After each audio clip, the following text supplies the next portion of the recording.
Koruptor akan semakin menderita di era kepemimpinan Presiden Prabowo Subianto, dan saya secara pribadi benar-benar terkesan dengan apa yang ditawarkan oleh Pak Presiden Prabowo Subianto dalam mengatasi kasus korupsi di Indonesia. Selain Undang-Undang Perampasan Aset atau keputusan Presiden terkait perampasan aset dan pengembalian aset koruptor kepada negara. Berbicara terkait hukuman koruptor, Pak Presiden Prabowo Subianto ternyata memandang koruptor itu bukan tahanan biasa dan memang tergolong dalam kejahatan yang luar biasa. Maka dari itu Pak Prabowo menginginkan tempat yang steril dan terpencil bagi para koruptor yang memang pada kedepannya Pak Prabowo membangun sebuah penjara khusus koruptor yang berada di pulau terpencil, dan ternyata ini menimbulkan berbagai reaksi dari masyarakat. Namun reaksi yang mendukung tentu saja sangat banyak, meskipun ada beberapa persen yang mempertanyakan keputusan Presiden Prabowo Subianto tersebut. Namun kita di sini akan membahas yang mendukung saja, termasuk ada Prof. Mahfud dan KPK yang mendukung secara gamblang keputusan Presiden Prabowo Subianto jika menginginkan koruptor ditempatkan pada sebuah penjara khusus. Bahkan KPK mengusulkan kepada pemerintah untuk tidak membekali koruptor bahan makanan ataupun logistik, karena memang KPK benar-benar menginginkan sebuah hukuman yang setimpal bagi para maling anggaran tersebut. Dan tentu saja ini membuat pejabat-pejabat korup, praksi-praksi yang mungkin terindikasi diduga terlibat dengan kasus korupsi semakin kalang kabut, dan ini akan semakin membuat kekayaan negara dan anggaran-anggaran negara akan semakin terjaga dengan adanya sanksi-sanksi kejam yang diusung oleh Pak Prabowo Subianto. Di rapat terbatas kabinet yang lalu, Pak Prabowo sampaikan begini, Pak Menteri Inpas, coba Anda pikirkan penjara khusus koruptor. Mirip-mirip, itu disampaikan di rapat kabinet teratas. Anda pikirkan penjara khusus koruptor, jangan seperti yang penjara yang ada sekarang. Jadi seperti Altras lah beliau gitu kan, sambil bercanda. Beliau sampaikan artinya apa? Pak Prabowo sudah mikirkan hal-hal yang seperti itu. Tapi catatan Pak Prabowo, kita jangan terlalu fokus pada upaya menghukum orang lain, tapi kita fokus pada upaya bagaimana hak-hak publik itu bisa dikembalikan, kemudian dihukum sesuai dengan aturan yang berlaku. Ini bukan adegan film, tapi rencana ambisius yang katanya bakal direalisasikan oleh Prabowo. Bukan cuma itu, aset mereka juga bakal dirampas habis-habisan. Jadi, gak ada lagi cerita koruptor hidup enak di balik jeruji. Jangan lupa support kami dengan like, subscribe, dan komen kisah ini. Beginilah kelanjutan kisahnya. Di negara Indonesia yang lelah dengan skandal korupsi, Prabowo akhirnya mengambil rencana langkah ekstrim, membangun penjara khusus di pulau terpencil untuk para koruptor kelas kakap. Jika tidak dieksekusi mati, mereka akan dikirim ke tempat yang jauh dari peradaban, tanpa akses ke dunia luar. Pulau itu bukan sekadar tempat buangan. Tidak seperti penjara konvensional di kota yang masih bisa dimainkan dengan suap dan koneksi. Di sini, koruptor benar-benar kehilangan segala hak istimewa. Tidak ada internet, tidak ada fasilitas mewah, dan yang paling penting, tidak ada cara untuk kabur, kecuali jika ingin dimakan binatang buas di sekitar tempat tersebut. Konsep ini bukan hal baru. Amerika pernah punya Alcatraz, sebuah penjara di tengah laut yang hampir mustahil ditembus. Beberapa negara lain juga memiliki strategi serupa untuk tahanan berbahaya.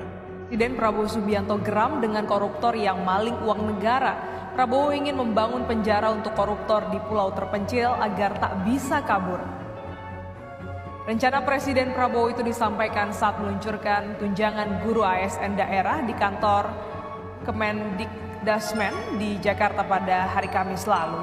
Presiden Prabowo tak ingin Indonesia menjadi tempat nyaman para koruptor. Untuk itu, Presiden berencana membangun penjara untuk koruptor. Penjara ini didesain secara khusus agar koruptor tidak bisa leluasa keluar, apalagi kabur. Nanti juga akan sisihkan dana, saya akan bikin penjara yang sangat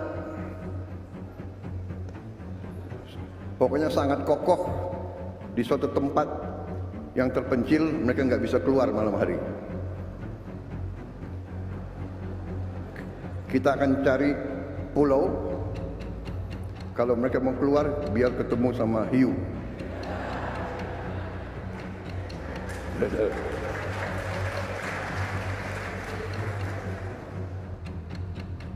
Sementara itu, Sekjen Gerindra yang juga Ketua MPR Ahmad Muzani sepakat terkait rencana Presiden Prabowo Subianto ingin membuat penjara di pulau terpencil.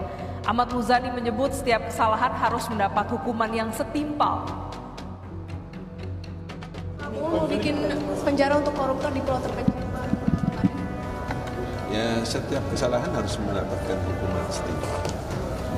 Mengkonfirmasi apakah ada pelatih? Pertanyaan Charlie adalah, kenapa sih Pak RUU perampasan aset yang sangat ditakuti oleh koruptor itu seolah-olah itu seperti ditunda-tunda, jalan di tempat, bahkan semakin kesini sepertinya itu dijauhi atau dihindari untuk dibahas dan disahkan. Padahal itu kan adalah hal yang paling dikhawatirkan oleh para koruptor, Pak.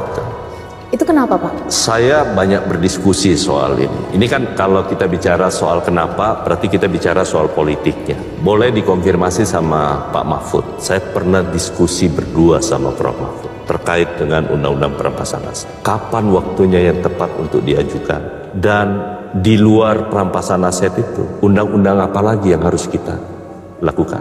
Prof. Mahfud selalu bilang bahwa di zaman Orde Baru, mengutip kata-katanya almarhum Bapak Pak Prabowo, Pak Prof. Smitro kan pernah keluarkan angka 30% di zaman Orde Baru, duit itu nguap. Kemudian Prof. Mahfud, beliau waktu menjadi Menko Polkan sampaikan bahwa sejak zaman reformasi lebih gila dibandingkan di zaman Orde Baru. Bukan hanya soal volumenya, tapi menyangkut soal pelakunya. Kalau dulu itu hanya kalangan atas, sekarang ini sudah bisa hampir semua kalangan. Tapi bukan berarti yang di sini ya. Hampir semua kalangan. Ini rakyat jelata, Pak. Ya.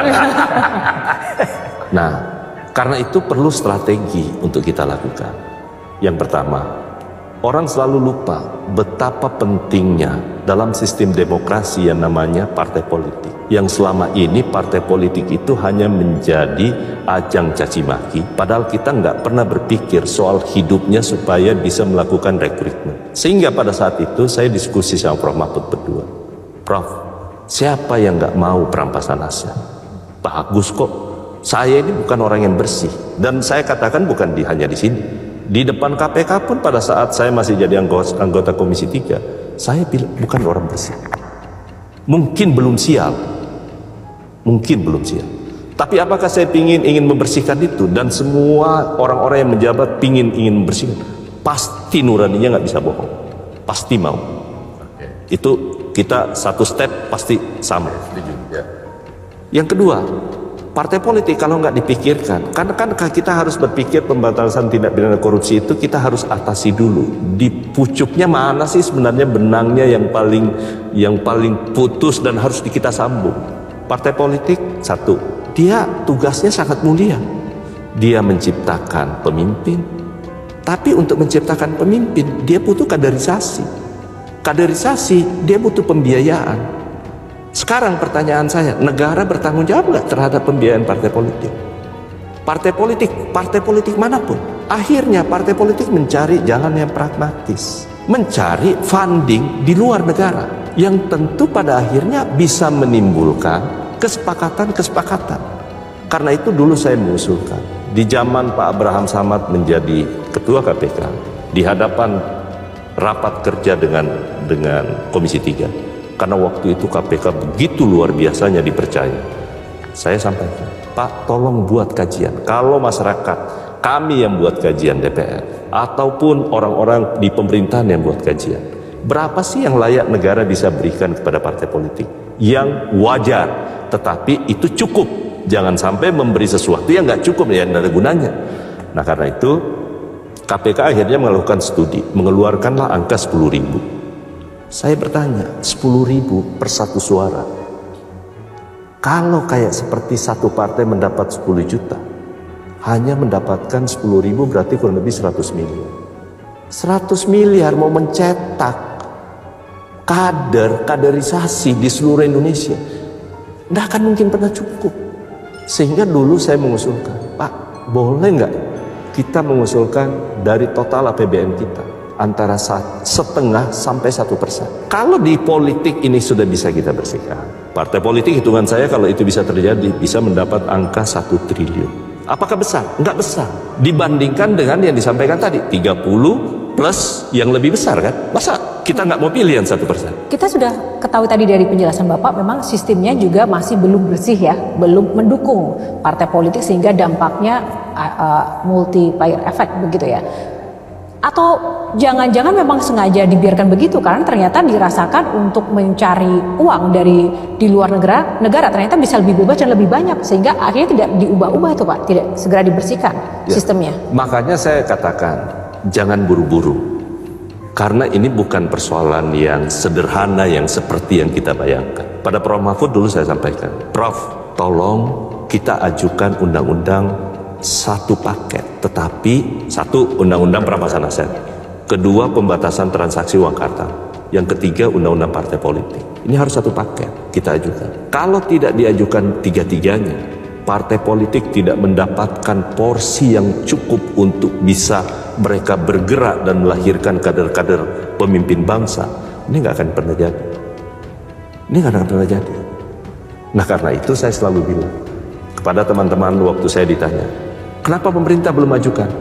Kami lakukan konsolidasi untuk bisa bertemu dengan semua partai-partai politik. Beri saya kesempatan. Dan yang kedua, Bapak Presiden Prabowo kan sudah melakukan hal yang sama sekarang. Dengan gerakan semua APH yang ada sekarang, walaupun mungkin ada yang bilang tebang pilih buat kami dan Bapak Presiden itu koreksi, tetapi saya pasti yakinkan bahwa apa yang Bapak Presiden lakukan sekarang itu tulus buat bangsa. Ya, terlepas dari perspektif orang ya, perspektif orang. Tapi itu udah bisa kita lakukan. Nah karena itu beri ruang waktu yang cukup, yang tepat untuk melakukan konsolidasi di semua kekuatan partai politik.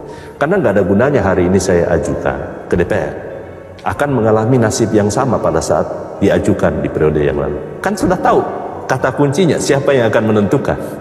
Ya, apakah parlemen atau bukan? Konsolidasinya lama banget tapi Pak. Momentumnya itu berarti indikatornya 3 itu harus keluar sepaket gitu ya Pak ya? Yang kami itu pikiran saya. Pikiran saya. Dan tidak pernah berubah. Berarti yang paling berkuasa di sini adalah ketua partai politik. Bukan juga. Jadi kan yang saya maksudkan itu bukan soal partai politik harus tidak, tetapi harus ada kerelaan bagi kita semua memberi support. Itu dulu yang penting. Saya justru mendukung kepada seluruh teman-teman adik-adik mahasiswa, beri dulu, jangan dulu berpandangan negatif tentang partai politik. Saya nggak salahkan, tetapi coba bantu partai politik untuk bisa mereka merdeka, mereka bisa lebih proven dan memiliki kekuatan untuk bisa menentukan